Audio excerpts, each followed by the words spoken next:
Hello, good morning. Don't say good afternoon, it's good morning really. And welcome to our latest Exeter Living Business Club, a discussion with a magnificent 7 new businesses. What's it like being founding, starting, running a new business in these times? We'll be covering that and speaking shortly with our disparate panel covering all manners of sectors with Joel Teague of Co-Charger, Andrew Clancy, Correus Group, Tanya Rogers, Me and Spirit Design, Kalkadan Legesse, Schwab, Phil Beattie, Luxury Coastal, Erica Farmer, Welcome To, and Jude Coram, Apparel of Laughs. So you can see it's a great roster and a really interesting mix and blend of companies, and also we hope of experiences. We'll be discussing their new companies, how they're faring, what their prospects are, and what advice they have for others. Please send your questions using the Q&A button below. You can be anonymous if you wish and add your company name preferably. Note that today's Business Club is being recorded. It'll be on our Exeter Living YouTube channel this afternoon. And prior to getting going, a couple of updates from us with Exeter Living.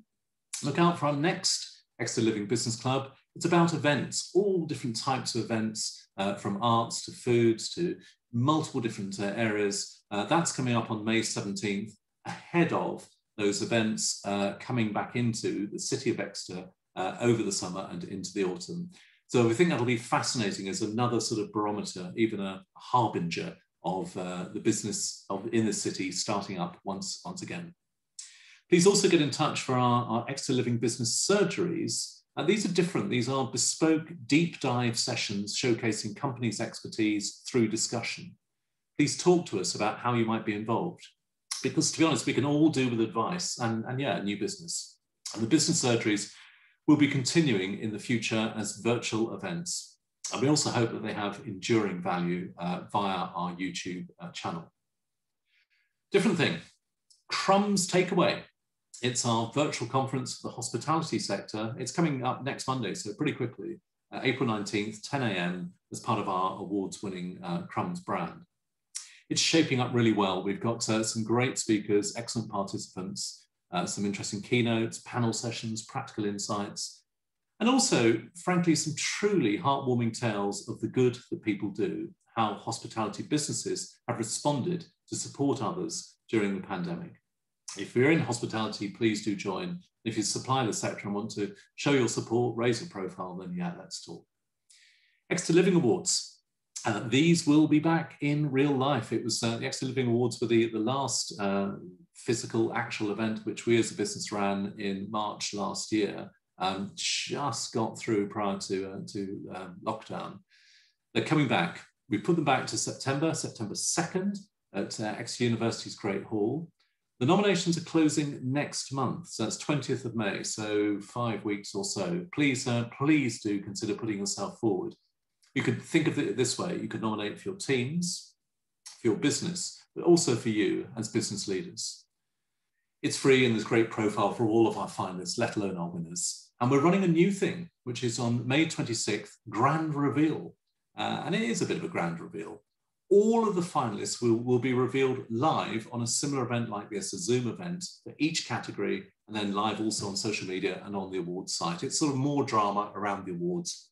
And it's a focal point to say, this is the cadre of companies who've made it through to the next stage.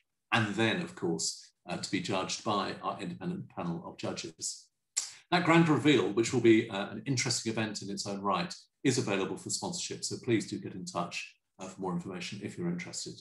We've already got a great roster of sponsors for the awards, led by our platinum sponsor, Marsh Commercial, plus Exeter Science Park, Howden Food Festival, Regis, Warwick Event Services, Yellowtail Financial Planning, and Exeter Living, and also our feature sponsor, Triangle Networks. So if you're an ambitious company, or one seeking to rebuild the business pipeline, which give or take is pretty much all of us, or just plain proud to be a leading Exeter company, please do consider sponsoring. 8 sponsors, as mentioned, already committed, and several other categories under discussion. It's just the best celebration of business in Exeter after this year of all years.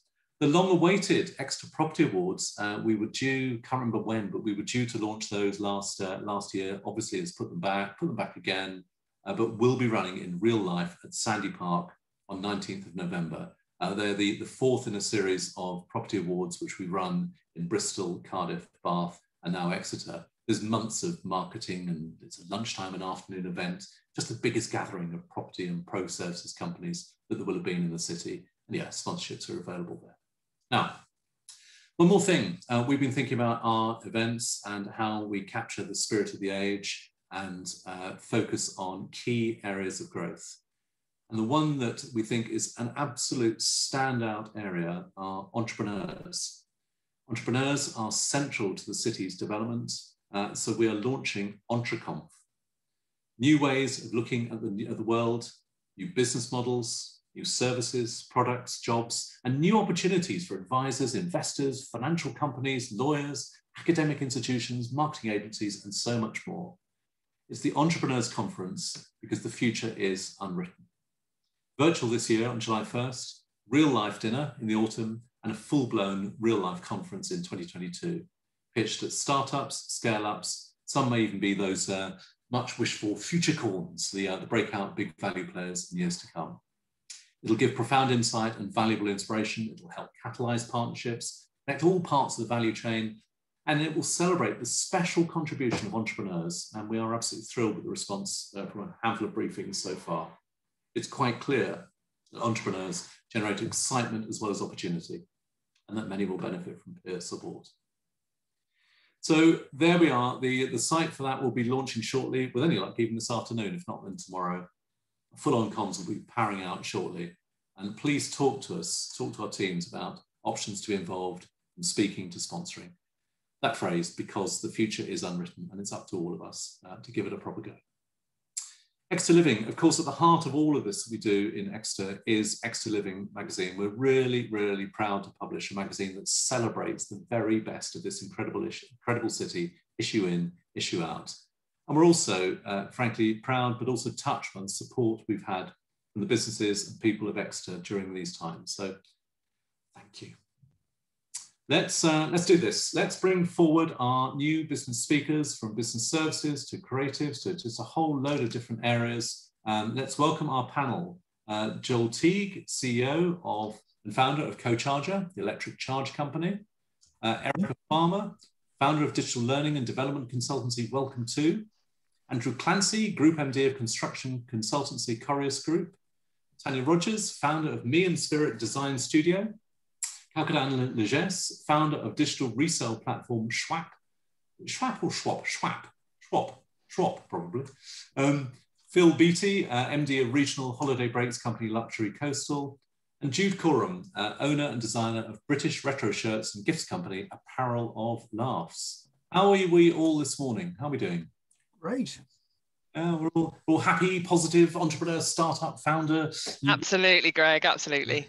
Oh, there's the front foot. Mark my cards. Yeah, we've got a front foot one there. Okay, what we're going to do, we're going to ask you each, as though this is an elevator pitch, to give us your story, what you're seeking to do with your business, and why you do it in 1 minute. So I'm going to get my phone to the ready. I won't gong you out if you run over, but roughly speaking, a minute, so we're all fair to each other. Let's get this thing working. There we go. And Joel, you are going to go first. 1 minute tops. Go.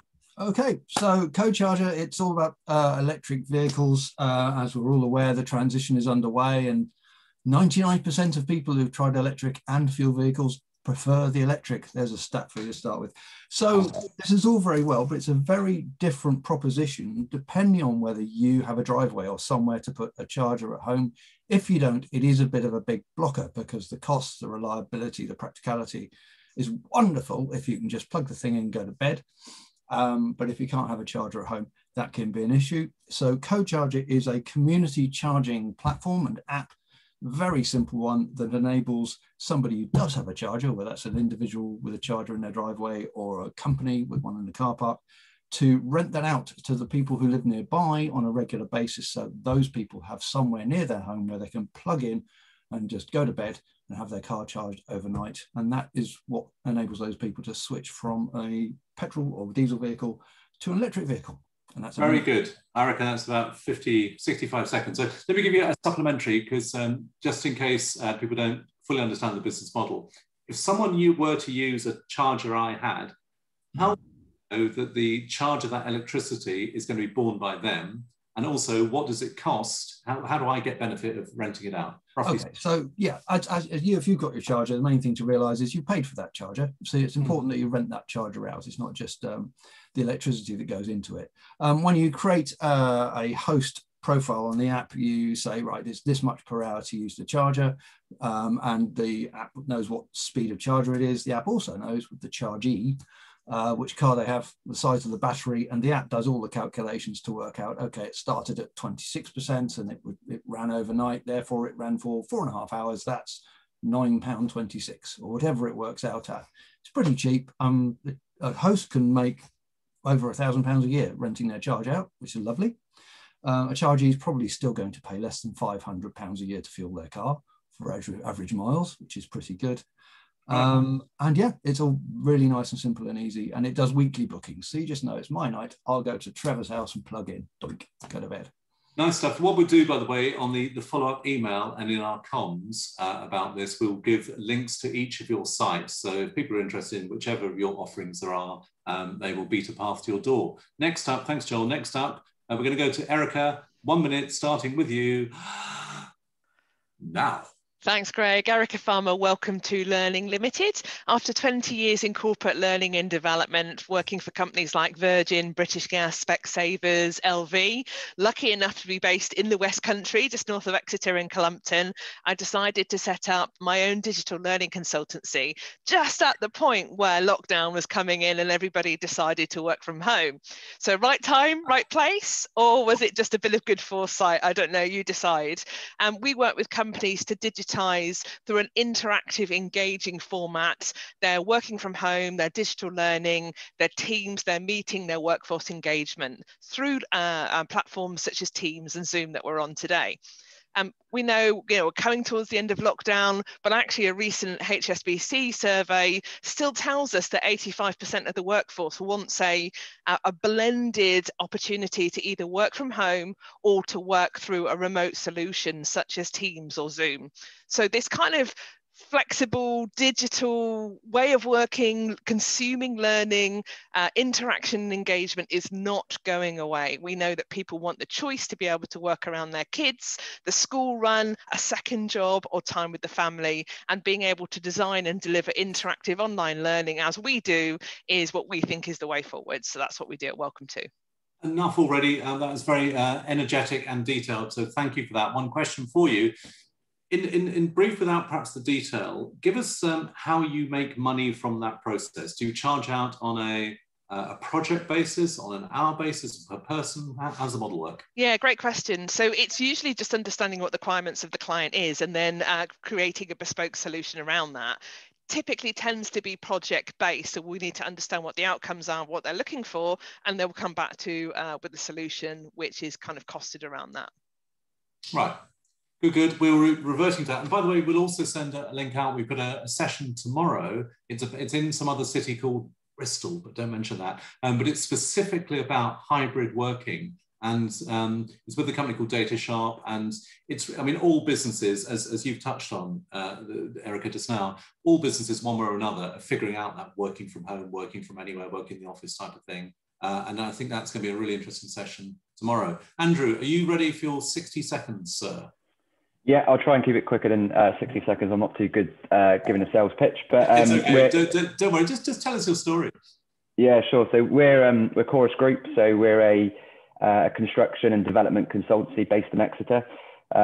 We set up a couple of months before the pandemic, and we've to be honest, the pandemic hasn't gone away. We've continued to grow. We've gone 15 people, and we've opened up offices in Bristol and Sheffield, all from our HQ in Exeter. So some of the projects you might see in the city that we're involved in, the Stanley Park Hotel with Exeter Rugby Group, Winslade Park with Barrington Estates, and Sky Park at the airport. So we're really fortunate to be involved in some really kind of strategic, important projects for the city. And also being a local employer and having grown through the pandemic is pretty exciting now coming out of it. Hopefully there'll be more construction projects will kind of continue to kind of come out of the Southwest over the next few years. That's very good. I mean, all sectors have been affected to a greater or lesser extent, but in some respects, construction has been a little bit more a little bit less affected, certainly than, say, hospitality or retail, because building still continued, at least in a reduced sense, but projects were still being completed during the pandemic. And hearing the high-profile work you're working on, it sounds as though you've, I'm trying to avoid saying hit the ground running, but because that's just rubbish, but you've begun very promisingly. How about that? Yeah, no, it was a challenge to start with during the pandemic to keep projects running, but yeah, it's a testament to kind of everybody who just kind of mucked in and got on with things safely. And how many people roughly across the group? 15. Right. And growing. And growing. That's a get your CVs in here moment, I think. We will doubtless be hearing more from you in the next hour, but more from you as a company going forward. So good fortune to you in that respect. Tanya, should we hear from you? Yeah, hey, so I am Tanya Rogers. I am a brand designer and illustrator and the owner of Me and Spirit Design Studio. So I work with mostly creative business owners to develop a really meaningful brand identity for them that tells the story of their work, helps them attract the right clients and helps them elevate their business. So yeah, it's mostly creative business owners, artists, makers, coaches, and service providers, and usually really small 1 or 2 people businesses. And my process is like really rooted in purpose and research and strategy and psychology. So we kind of work together to create a plan about how to communicate their work to their ideal customers in a way that still feels really authentic to them, that they feel proud of, but also that helps their business to grow and to reach its goals. And I'm also an illustrator and a screen printer. So my illustrations do feature quite prominently in the brand identities I create, but I also do like art prints and illustrations and stuff as well. Well, pretty uselessly, I didn't hit the button to see if you were speaking for a minute or not. So we're saying, you know, broadly about that. But tell me this: do you think the comment that the sense of purpose in business is actually yet more pertinent now because we've all had this big period of reflection? Or do you think that's so much hocus pocus? No, I think that's definitely true. Most of the people that I've worked with during the pandemic have either been because they have either like something's happened, like they've been made redundant, or they've during lockdown, they've kind of reevaluated what's important to them. So they've decided to start businesses that they feel give them more meaning. So I think, yeah, that's definitely something that I've seen in the work that I've been doing. Yeah. We'll come on to some of those deeper themes about the way that, you know, there have been either entire changes wrought or underlying trends accelerated, which I think has been probably one of the key themes of the pandemic. Thank you for that. Let's hand over to Kalkadan to tell us your story, what you do and why you do it. Hi everyone. Hi Greg. So Schwab. No, I'm sorry. I'm so sorry. I honestly, it's such a solecism. Schwab. Good with new businesses. You learn how people read them. So we're a circular fashion platform. We help people manage their wardrobes. So we look at the problem of fashion waste. In the UK, this amounts to about 300,000 tonnes of clothing that end up in landfill, and the average household only using about 30% of the clothing that they own. And we identify this as a data issue. So with my other hat, I work for I founded an award-winning retailer, Sancho's. And that data is available. Retailers do capture that information. What Schwab does is it creates product listings at point of sale so that users can see kind of in the palm of their hands everything that they own, and then make decisions that best suit them and also best suit the environment. So using our platform, they can resale, recycle, upcycle, but most importantly, the information is captured so that we can, as a collective, reduce fashion waste. And I'll ask a very simplistic question just to sort of tease out the business model. Is your model more at the the fast fashion, more immediate, lower price point and higher volume, or is it the more expensive but fewer pieces end? Where do you sit? So neither. Our model is to create an infrastructure that businesses can plug into. I think, for the people listening today, if you are a retailer or a brand, the clothing that you sell is eventually going to enter the resale market and become competitive to your new sales. What Schwab does is it gives brands a point of integration into the resale economy. So we welcome all brands, but as a personal priority, I favour small, independent and sustainable brands, but any size business can engage with Schwab. Schwab indeed. I will say Schwab lots of times. There we go. Schwab, Schwab, Schwab. There we go. Really, really good. We'll pick up you in a moment, Kapitan. Let's come over to Phil. Let's hear this 60 seconds, notionally at least, on your business now. Thank you. We're called Luxury Coastal. We're a holiday agency concentrating on the self-catering industry, based here in Exeter and operating 4- and 5-star luxury holiday homes across the southwest. We've been going for a couple of years now, so interesting start to our time, and we're set ourselves up to be different. Essentially, we've all been in the industry for a long period of time and a large amount of experience, but really wanted to concentrate on the service and actually some of the morals behind holiday letting as well, to ensure that we stood out from the crowd and offered a bit of a differentiated product and service. Very good. The morals. I don't quite know what you're referring to there, but give us an example of the lack of morals that you've seen in the sector. I think at the start of the pandemic, you could look and think that a lot of the agencies in the UK refused to pay money back to guests when the holidays were unable to go ahead. It's very much self-interest from other places, and that goes all the way through from guest communications to owner communications. So what we see at the moment is a lot of guests who come on holiday with us stay with us because everything's upfront and very clear from the start, and owners stay with us because it's the same journey again. Yeah. Well, we'll come on to how your business is essentially reopening as of, yesterday, I suppose, but you've been taking bookings for a while, I know, I'm sure. Absolutely, yeah. But likewise for all the businesses in a moment. But we're going to end this sequence with Jude, who's got, again, the requisite 60 seconds, please. Go. Yeah, hi, I'm Jude, owner and designer of A Pair of Laughs. Our business sort of does what it says on the tin, try and sell funny clothing, mainly with sort of a British slant, so things which be on TV, British films, British music, that sort of thing. Just trying to create something that's a bit of fun. I'm sort of a graphic designer by trade, and while at school I stumbled upon a site, American site, to design shirts, and found I did okay on there, but found that sort of my humour and maybe what I knew wasn't translating well to an American audience. So I just thought I'll just start one myself. So the whole site is just my designs, my ideas. I come up with stuff, and hopefully people will like it and people buy it and wear it, and sort of give people a smile when they see people wearing it. Very good. I've no idea about this, and I'm not a matchmaker, but is there any sort of potential collaboration with Kapitan and Schwab? Do you think that you could sell stuff on the basis they can resell it by Schwab or not? Yes, potentially, you never know. Yeah. Yeah, absolutely, Jude. Well, if you want to have a chat later, do feel free. Well, thank you, all of us. That's a sort of all of you. That's a sort of a warm up, essentially. Give people watching live now, but really on YouTube subsequently, an idea of why you do what you do. I want to come on to an open question to you each. Join in if you've got observations on it. What do you think the most important things are that you've learned from the past year? Also from a personal point of view, but really from a professional or business point of view? Stay agile. Stay agile. Joel, what does that actually mean in practice? Does that mean sort of pivot as soon as something doesn't work? Well, not really. I mean, I'm a project manager by trade, and agile project management is based on the idea of don't pretend you know everything. Assume you'll know more tomorrow. So any plan you make today, you can improve on tomorrow. And in a pandemic, wow, that's been useful.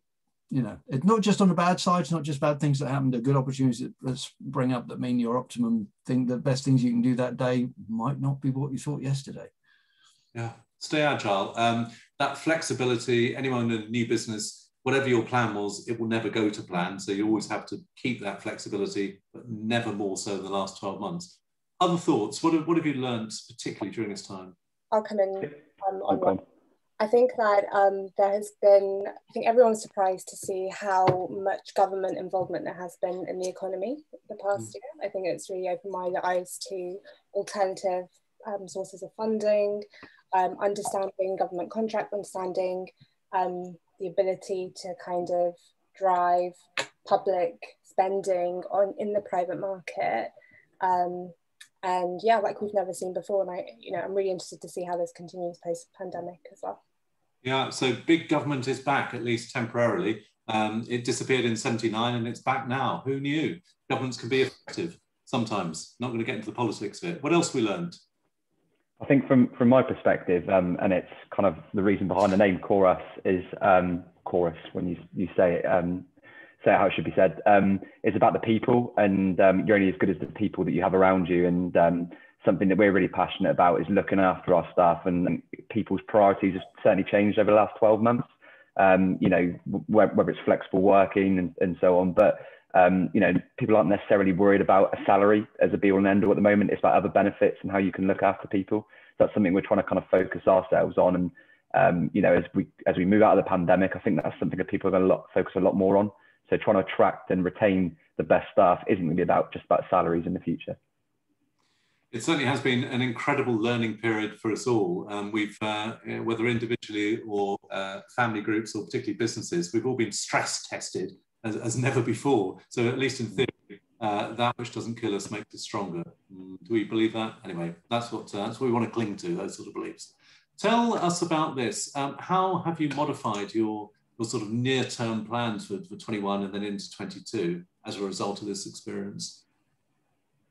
I'll jump in there quite a bit. I think really the plan went out the window after, you know, a very short period of time, and we kind of stuck to what we believed in, and you know, what we held to be, you know, the things that we wanted to do, and have had to be pretty agile, to use Joel's phrase, from there on in. And you know, the result of that is, you know, we are this year, you know, sort of £1 million up on where we thought we were going to be as a business.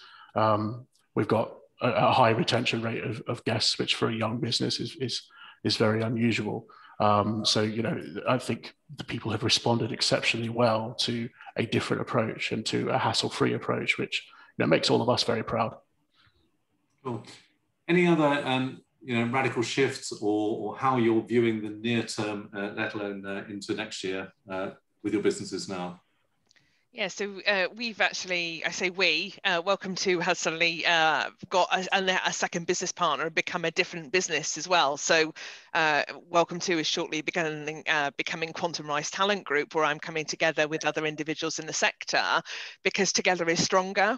And I think what a lot of learning has been over, particularly the last 12 to 18 months, is surrounding yourself with great people and collaborating with people who have a similar mindset to you, and you kind of get that real incremental gain, and particularly with that entrepreneurial spirit. Sometimes you might be working on your own, that can feel a bit lonely sometimes, but actually bringing around people who challenge you and who enable you to be your best self as a business owner and an individual in your community. For me, it's completely accelerated from us from a financial position, from a kind of PR position, but also enabled us to really be in a spot that I could have only have dreamed of really 12 to 18 months ago. So for me, I guess it builds on Andrew's point.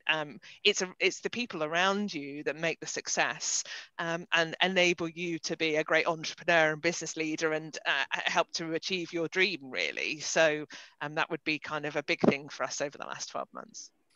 I guess for you each, optimism is deep in your DNA. Otherwise, you wouldn't even be doing any of this at all. If you don't believe, if you don't think it's better times are happening, or you can produce something which is cooler, newer, smarter, better, or whatever, then you wouldn't be doing it.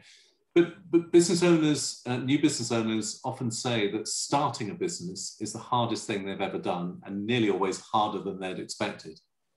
Has that been the case for you? Any of you? Or harder than expected, but definitely it's hard. Yeah, it's definitely hard. You've got to be prepared to always look for the opportunities and stay positive when quite a lot of people perhaps wouldn't. But the good thing with the pandemic, it's a big double-edged sword, is as Erica was saying, the speed of collaboration afforded to us by, well, we're doing it now, by everybody being forced to work remotely, and finally realize after 20 years of being able to that it's a good thing. The way we can collaborate and the speed at which we can innovate is so much faster now. It's blinding. It's brilliant. You end up with your hair on fire. But yeah, it's been sorry, is that a good thing? Is saying hair on fire? Sounds like bloody terrible. In my strange mind, yes. Yeah. Sometimes nice feels like it, but it's hard. But there's been really good things come out of all this. I don't know. You know, go on. You go. I was going to say, for me, I think starting a business is a lot of fun. It's been a lot of fun. And yeah, you've got to walk the walk in terms of being able to deliver and get people to follow your business. But, you know, for anyone looking to do it, it is it's a lot of fun. And, if you put the hard work in, then you reap the rewards. I don't want to dwell on the tough side unduly, but have you had during this process sort of, dark nights of the soul where you thought, bloody hell, why am I doing this? I can't think this is going to work. Have you had those experiences or not? You just adapted and got on, worked it out and got on with it? I think kind of business owners are certain kinds of people, and there's a reason why they've set up a business, and it is that roller coaster ride of the ups and downs. But I think, the great entrepreneurs, the great business owners are people that actually take a lot from failure or take a lot from a step back. It's not about every day having a win, but it's the way that you see that and have the mindset behind that as well. So I guess it's just more around perhaps the type of person you are. You like to take a bit of risk. You like to make some decisions. You like to do something different. Perhaps you don't want to do the Monday to Friday 9 to 5, the kind of I did 20 years in corporate, and actually it gave me a fantastic grounding, but I couldn't go back to I'm unemployable now. I'm sure most of the people on this call are. So I think it's about Andrew's point. It's fun and it's exciting and it's different. Yeah. Well, you mentioned a certain 4-letter word ending in K of risk. There's another 4-letter word ending in K, which is germane to you all, I suspect, which is luck. What part has luck played in your business narrative so far? I think it's been important around timing. The pandemic for us, although, restricting the amount of arrivals and bookings we've allowed to have go ahead, has also helped us in terms of recruiting new property owners. So whether that was luck, divine timing, whatever it may be, a little bit like Erica mentioned earlier on, the stars aligned. That was great, and it's worked out very well. Whatever it is, run with it if it's good, and run away from it if it's bad. There's deep insight for you. Terrible. Tell me this: lockdown has kept us pretty permanently at home, and which has had a major impact on virtually everything. Perhaps start with you, Joel, on this. What has it meant for you? I mean, in your business, whilst of course your business is about sustainability, use of electric cars and so on, you actually need people to be driving. That's right. Driving as much in recent times. How's it worked for you? Pretty much the same as Phil. It's been great in terms of connecting up, in terms of collaboration, in terms of recruitment of users. We only really started promoting this in November, and we sailed past 1,000 users last month. And it's going up sort of 40% a month. But nobody's driving. So in terms of business planning and finance, it's quite difficult in terms of making the right connections and PR and getting people, especially what we're doing is quite disruptive and it involves quite a different sort of mindset for people. It's allowed us the time to get people's heads switched and realize how important it is that we do what we do. So again, double-edged sword. It's all about getting set up for when people start getting out there and driving again, and making sure we're well set up for that, which we've done, I think. Let's take the second part of that, gearing up for when people can get out, which is as of, yesterday, essentially. How will this affect your business? What's your very near term going to be like, which is different compared to the first 3 months or so of this year? How are you going to operate differently? I mean, for us, everybody is lined up for more customer support, more data processing stuff, more operational stuff. By coincidence, we've got our episode on, I don't know if you're aware of the Fully Charged media group, but they're the world's biggest influences in electric vehicles and sustainability, and we're on that. And that goes out tomorrow. So 2 days after everybody gets back in their cars. But it really is. It's just being geared up and being confident that the app, the people, the support, the systems, everything's in place. It's not going to be everybody will suddenly jump in their car and drive to John O'Groats, but it'll certainly be a big change. Others, I mean, if you've got a largely digital business, the working from home, the unlocking of the lockdown may have less an effect. Beyond, of course, you can actually go and see people and talk with prospective clients. What changes are you envisaging the next few months for any of you in your businesses? Yeah, so I've been basically, the way my business is set up, it is really to be like an online business. So the remote working has been brilliant. It's been like a very good thing to have had in place. Because I normally work from clients like all over the UK, but even the local clients I would normally be having like face-to-face meetings with, we were still able to do it pretty seamlessly via Zoom because all those processes were in place. But I have really missed like, going into the printmaking studio and having that kind of like contact with other creative people that you can just have a conversation with. So I'm very excited about the sort of the more product side of my business with the prints and getting back into that and maybe getting some stockists and with people going back out and shopping. I think that'll be quite exciting. Now, how about you, Phil? Clearly there's a sort of some economists use the expression the uncoiled spring, that we're all going to get out there, we're all going to be wanting to buy or rent luxury cottages or coastal places and so on. When did you see the first signs of business really picking up for the summer? For this summer, you could have sort of started to see it late December, and then January it went absolutely, sort of crazy for us, and has stayed that way since. And if people are now thinking about, I might want to go away in the summer, they're probably going to be disappointed in most circumstances. Demand is huge. There's people out there who are doubling their prices, etc. at the moment, which kind of speaks to the way the demand is. Yesterday we had hundreds of holidaymakers coming down, via us to the West Country, which I'm sure did no one any favors when they were on the M5. But sorry. But in that respect, it's an exceptionally busy time. What we don't know, obviously, is if the roadmap will be the roadmap. So, as much as it's good at the moment, we've seen it numerous times already where, the holidays stop, the refunds start, and the cancellations begin from there again. Just on that pricing point, again, I'm making a simplistic point to illustrate it. Do you A, take the view that, that's the market, let the market decide if people want to push their prices there and someone wants to buy it, happy days, or B, that short-term sort of price gouging like that actually is damaging? I feel it's very damaging, to be honest. I think that, the impact it'll have on the tourism industry longer term in the UK, could be quite profound. There's a value for money aspect in everything that we do in life. I think people turning up and feeling like that maybe they've, paid well over the odds for something because somebody had a very short-term view on it. From our point of view, we want to build a sustainable business. We want people to feel like they've gone away, they've had a good holiday, they've enjoyed it, and they haven't paid over the odds. And of course, if they have paid over the odds for their accommodation, they've got less money to spend on bars, pubs, restaurants, visitor attractions, and so on. So I'm sure they'll take to social media review platforms as well to let us know how unhappy they are about what they're paying for. So, and yet, if the demand is there, price tends to rise when supply is constrained. How are others of you seeing pricing of your service or product or offering? Has that changed in the pandemic at all? Do you, very broadly again, A, try and get what you can because these are hard times, you take business from wherever, or B, take that longer term view, it's about building a reputation and a fair pricing structure?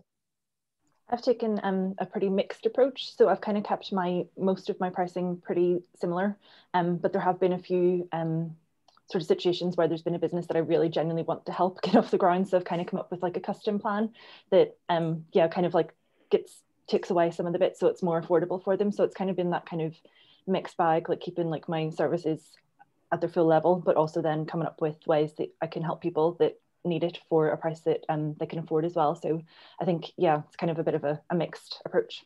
When you said you had a mixed approach, this is probably quite a self-reveal from me. I thought you were going to say, typically it's this, and then occasionally it's that, because there's actually no occasionally it's the other way. It's enabling rather than benefiting. Others on pricing, any thoughts about how this time has changed the way you've sought to price your offering? I don't think it's changed the way that we price things. Our commodity, our people still cost the same amount they cost before a pandemic. But we've certainly seen different ways in how we structure our services to our clients. So we delay payment over a longer period just to help with their cash flow. It was something we looked at last year and it was quite well received. So I think Joel said earlier, being agile, and I think that clients now, and whether you have clients or you sell a commodity, being flexible in how you price things and how you structure your offering is really important. Yeah. Let's look at the excuse me, the slightly longer term view, which may well not actually apply to necessarily all of you. Advisors say it's never too early to start considering your exit. Do you agree? Is there a sort of, a very broad sense of exit out there at some stage for you? Or is it, this is your business and you get on and run it and that's it for the due period? I'm looking at you, Joel, perhaps as from the outside, you look at your business and think, that is something which, potentially could scale pretty dramatically. And maybe there's exit planning deep in your DNA. What do you reckon? We are in a ridiculously fast-moving market. We're very aware of that. And the exit has always been fairly early on in this, not because we're desperate to get up and out. It's because we're aware that what we're doing is needed all over the world and is very easily scalable. And a good exit partner that can pick this up and run with it once it's proven in the UK is quite important. We're already talking to some. It's always been a fairly sort of a rapid turn thing because this is needed. We're losing, don't want to be too depressing about it, but 8 million deaths a year. The traffic fumes are now killing people faster than World War I managed. And yet we don't talk about it. So it's urgent that we get people out of their fuel cars really quickly. Just while we've been on there, another dozen people in Britain will have died from it. So let's get on with it. And if that means selling out to a big company very quickly to help them get it around the world, then we'll do it. So, I mean, you probably won't frame it in quite the same way, but you're at the proof of concept stage and rolling out, but to build scale is going to take additional financing. Is that roughly the trajectory? Yeah, we're actually just about to kick off our sort of Seed Plus round. It was originally just privately funded to get us to this point to show that it works. And we've now got the traction. We've got support from government and automotive and environmental groups. Just about everybody is being very supportive. So it's a matter of let's get it up and running, because there's 10 to 15 million motorists who should be going to EVs and can't at the moment. And at the moment, this is the only way of solving that, really. So we're going out to do this quite quickly. Speaking purely from personal experience, I think currently it's such a muddle of networks and apps and charging stations and availability and visibility.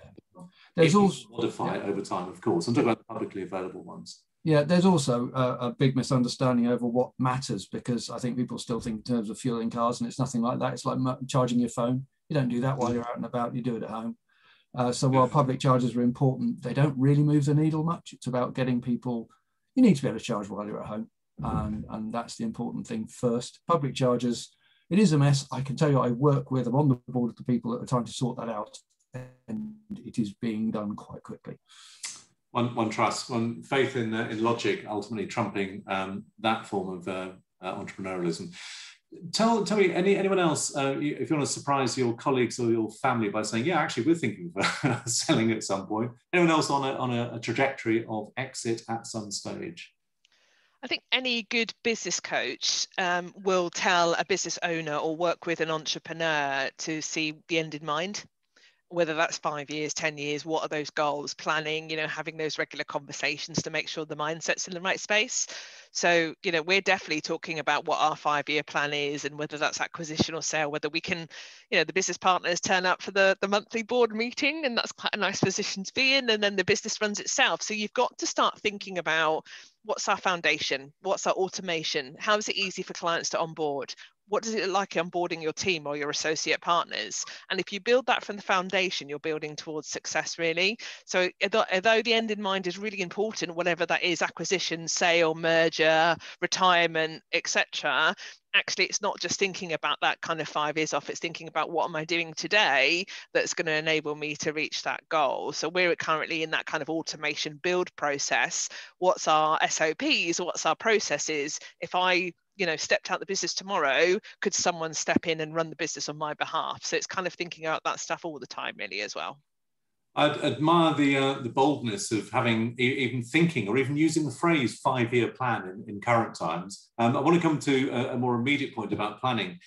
Did any of you have a clear plan when you launched, and how soon after launch did you depart from that plan? If at all. Yeah, we did. What's that thing about no battle plan outlasts first contact with the enemy? With first contact with a pandemic, yeah, it did. We started developing our app 2 weeks before the first lockdown, so that was great timing. I think the main thing is you've got to be hierarchical about it. So you're clear about your vision, you're clear about your strategy. Then you get into the individual bits of how those are the bits that can change. But your vision and strategy, don't say they don't change, but if you can, keep that course, it enables you to weave through all the obstacles on the way. Again, it's the agile bit, but agile's only any good if you know where you're headed. Do the others sort of by that point that it's the clarity and continuity or consistency of vision, and yet there's an awful lot of detail where you're changing. Is that how you approach your businesses? Almost the difference in strategy and tactics, I suppose. Yeah, sort of working by myself and only for myself.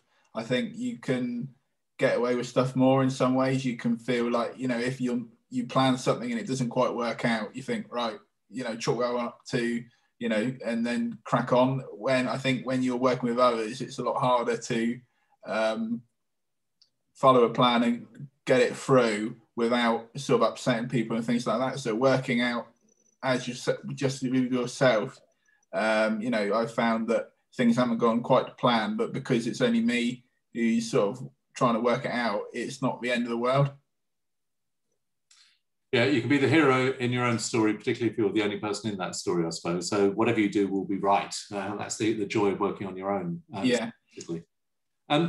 One thing we've been acutely aware of with Exeter Living is that lockdown has made everything local. It's made us be more aware of our locales, of independent suppliers, of the sense of community and connection and so on, at least during this pandemic period. Has that accelerated your own plans and opportunities, or do you take this as a sort of, this is a brief spasm and the world will revert to what it was like 15, 18 months back?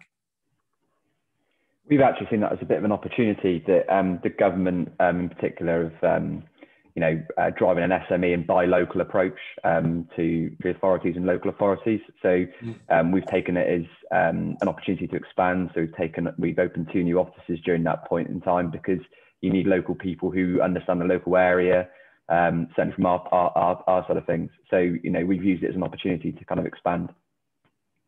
Yeah.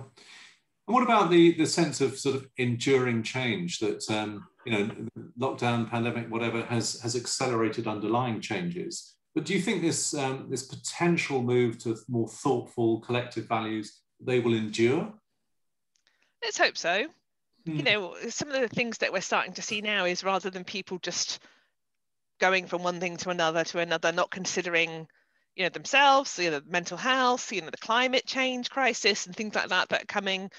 Actually, what we're starting to see from people now is even managers just kind of asking people how they are and how their families are and how are they coping with things, rather than getting into meetings and calls and talking about task and business all the time.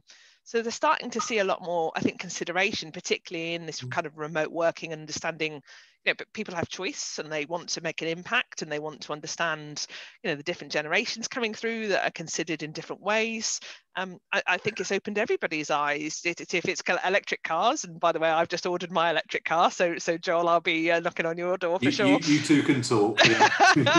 But actually, we've seen a lot of things around let's start talking on mental toughness and resilience and mental health first aid, and just treating people as people rather than just every day going around like these robots that perhaps we were beforehand. So yeah, rather than treating people as economic units to get value out of, which has been the in some ways the construct since the 80s really. When you look back at your businesses, over whatever period, and it's not been long, I know, for some of you, what might you have done differently looking back, knowing what you know now? And people say, I wouldn't have done it. That's not the vibe today.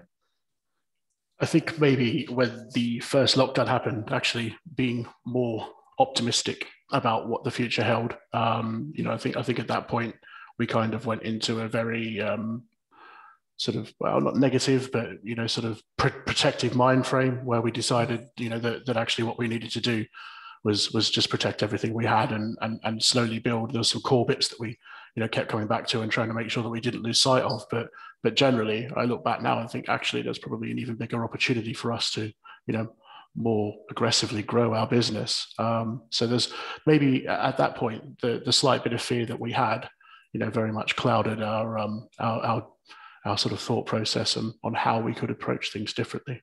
That's very honest of you to say. It seems to us, talking with many businesses, there were two broad camps that many went into: either consciously hibernating or rabbits in headlights and just don't know what to do. But either way round, more inert or more passive, perhaps. Whereas now it's a time of greater activity, and we're certainly seeing that with Exeter Living, that companies are now planning their marketing campaigns about how they're thinking about their business and just pushing on, because standing still is just not.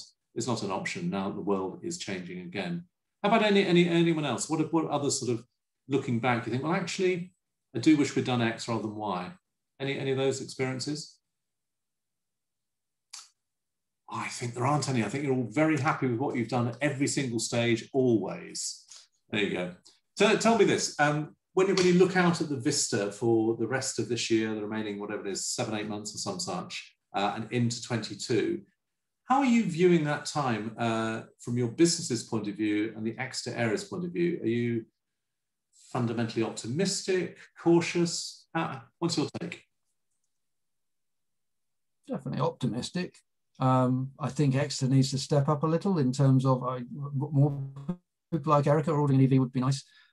We do have one of the highest proportions of electric vehicles in Exeter in the country, and but we need more hosts, please. So if businesses and people with chargers, get in touch.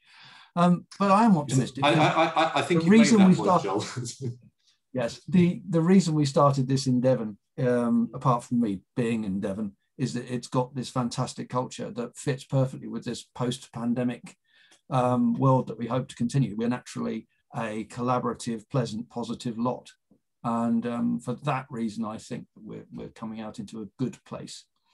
It's always a good idea to flatter your audience. It is. I do completely agree with you. I think there is true. It's actually borne out. I can give you stats that prove that Devon actually is a more forward-thinking, open, collaborative culture than other parts of the country. Yeah, it's in some ways it's culturally it's the nearest to Scandinavia that Britain has in some respects, friendly. Yeah. How about anyone else? What's your sense of course, for your business, but for the wider region and sort of economic recovery, development, and so on? Are you optimistic? I'm feeling very optimistic and quite excited about the creative scene. I'm quite the thing I've missed most is being able to go to museums and look at things and get inspiration. So I'm very excited about the creative, the arts sort of opening up, and the museum and the Phoenix. And yeah, it seems like there's a lot of really exciting things going on just to kind of bring back that sort of vibrancy of the culture that we've kind of been missing while we've all been locked away at home. So yeah, I think that's going to be quite good once that all gets up and running again. And there seems to be a lot that's going on. Get out there and spend and do, including on fashion. So, Kalkadan, how are you viewing the coming months? Are you pretty positive or cautious? I think that, like a lot of places, this area has people on different sides of the spectrum. So I think there's definitely a green and eco digital growth spectrum that perhaps we sit in this cohort here.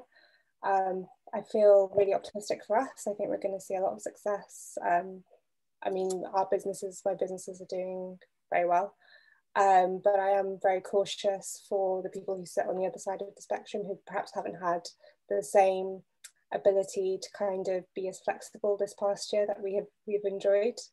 So yeah, I think I carry both in my mind. It's a very measured view, if I may say. How about anyone else? When you look at Exeter as a city, the partnerships, the friends, and so on and so on, do you sort of buy Joel's point really that it's if anything better attuned to this new world than other places? You think that's right? I think we live in such a beautiful part of the world, and sometimes we forget that. you know, sometimes we're going back to that day-to-day on the hamster wheel. And actually, you know, if we can start to think more flexibly, start to operate more flexibly, consider our friends and our family, look at the amazing coastlines that we've got around where we live. People travel, you know, to Phil's business, you know, people travel miles to come and stay. I grew up in Beer in East Devon, and, you know, people can't go there year after year after year and stay up on Beer Head caravans, like, because it's just the most beautiful view you'll ever see. So actually, I think, you know, we're lucky to live down here. We're lucky to be around the people that we are, this collaborative society, and we're lucky to have these wonderful places to visit. So hopefully we can start to take more control of our work-life balance, and we've learned some of the things that are really important to us over the last 12 to 18 months, perhaps make more time to take, you know, to not take these things for granted. Not take these things for granted. And that point about lockdown making everything more local, I think has probably brought that out to people, just the sheer beauty that's available, the visual beauty of the area. We're close to the end of the hour. It's flown by. I want to come to one area with 2 points to it, which is about advice. Firstly, any pieces of smart advice that you have been given, colleagues, advisors, friends, whatever, about your business. And then secondly, advice you'd have for other startups out there, people considering new business. What would you say is the single most important piece of advice to them? And again, don't say don't. Smart advice. Who'd like to jump in? I'll jump in to start with, if that's okay. I think that the hardest part of starting your own business is actually starting. Making that decision, cutting the safety net and going out there and doing it. I think other than that, you just got to keep yourself moving once you've started, keep working towards the things that are important, and probably realize that, you know, the right way is very often not the quickest or easiest way, but at the same time, it is the right way, and, you know, stay true to what you do. Stay true to what you do. That sounds very solid advice. More advice for those watching or that you've benefited from yourselves individually? I don't mind jumping in here. So I think for me, it's about confidence, that you might have a great idea, you might have something that you believe in, and you need to believe in yourself, because I guarantee that you will far out exceed your expectations of what was possible when you get down to it. And to back that, I mean, to just kind of put a little bit onto that is, you know, don't be afraid to ask for advice, because you know, I'm learning still. I'm 2 years into kind of doing this, and, you know, I make sure I'd ask for as much advice as possible, because you know, that people have been on the same journey as you over a period of time. Yeah. Never ever stop learning, I guess, one way or another, either through force or through desire. Further piece of advice before we wrap it up? Follow your heart. Only you know who you are. I know that sounds a bit cheesy and a bit cliche, but once you really know who you are and you become authentic and you do what you want to do, follow your heart. Don't let anybody stop you, and get a great business coach. Purely for example. Very good. When you say don't let anyone stop you, I'm afraid I'm going to be that person who's going to stop you all in your tracks as we come up to 1 o'clock. Thank you to all of our speakers today, and the founders and runners and owners of some really promising new businesses. To each of you, so it's Jill Teague of CoCharger, Andrew Clancy of Chorus Group, Tanya Rogers, Me and Spirit Design, Kalkadan Legesse of Schwap, not Schwap, Phil Beattie, Luxury Coastal, Erica Farmer, Welcome To, and Jude Coram, Apparel of Laughs. Thank you also for those watching for your time, and indeed those watching on YouTube subsequently. And thank you for all of your support for Exeter Living. Look out for our Exeter Living Business Club in May about events. Please do get those Exeter Living nominations entered as soon as you can, but May 20th is the drop date. Please don't forget our Special Crumbs Takeaway Conference next Monday, April 19th at 10. And of course, it's percolated through this conversation, of course, EntreConf, our major new conference for entrepreneurs on July 1st. The future really is unwritten. Good luck to you all in the coming months. This has been a Media Clash production, and this has been the latest Exeter Living Business Club. Exeter together, always. Thank you.